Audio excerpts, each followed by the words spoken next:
असर देश की करीब 30% आबादी पर सीधा पड़ने वाला है। बड़ी खबर यह है कि मोदी सरकार ने ओबीसी आरक्षण में क्रीमी लेयर का नियम बदल डाला है।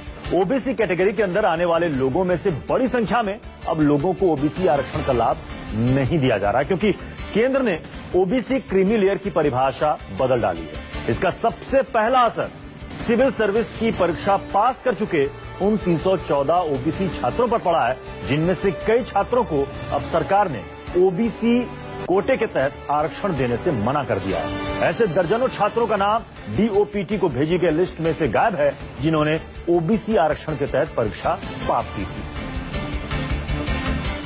देश की सबसे प्रतिष्ठित नौकरी आईएएस में सेलेक्ट होने के बाद कोई अजमेर की दरगाह पर दुआएं मांग रहा है, तो कोई पिछड़ा वर्ग आयोग में अर्जी लगा रहा है।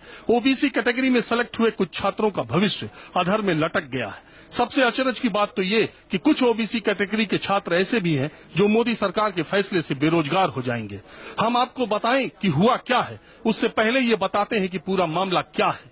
2015 की यूपीएससी से होने वाली सिविल सर्विसेज की परीक्षा में कुल 1078 परीक्षार्थी सफल घोषित हुए, जिसमें 314 ओबीसी कैटेगरी के छात्र भी सफल थे।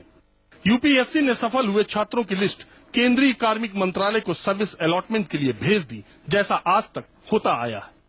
आईएएस की परीक्षा में सफल हुए ओबीसी कैटेगरी के छात्रों के घर मिठाइयां बटी, ढोल नगाड़े बजे कि उनके बेटे को लाल बत्ती गाड़ी, बंगला, नौकर सब मिलेगा। उनकी ये खुशियां कुछ ही दिनों तक रहीं और काफूर हो गईं जब डीओपीटी मंत्रालय का ये लेटर उन छात्रों को मिला और डीओपीटी ने अपने वेबसाइट से उन छात्रों के नाम हटा दिए। डीओपीटी यानी department of personal and training की वेबसाइट पर जब सर्विस अलॉटमेंट हुआ तो बहुत से ओबीसी छात्रों का नाम लिस्ट से गायब हो गया।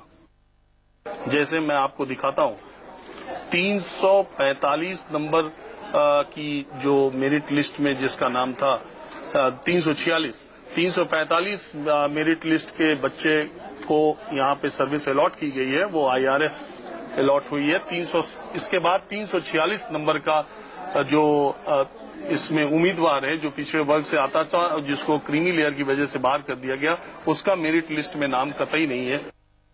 तो अब आपको लग रहा होगा कि जिन ओबीसी कैटेगरी के छात्रों को यूपीएससी ने सफल घोषित किया, उनका नाम कैसे गायब हो गया। दरअसल मोदी सरकार ने इस बार नई शुरुआत करते हुए ओबीसी कैटेगरी में क्रीमी लेयर की परिभाषा बदल दी है। मोदी सरकार के नए नियम के मुताबिक अब 6 लाख रुपए से ज्यादा सालाना वेतन पाने वाले लोगों को क्रीमी लेयर में रख दिया गया है और उनको आरक्षण का लाभ देने से मना कर दिया। इसकी वजह से बैंक,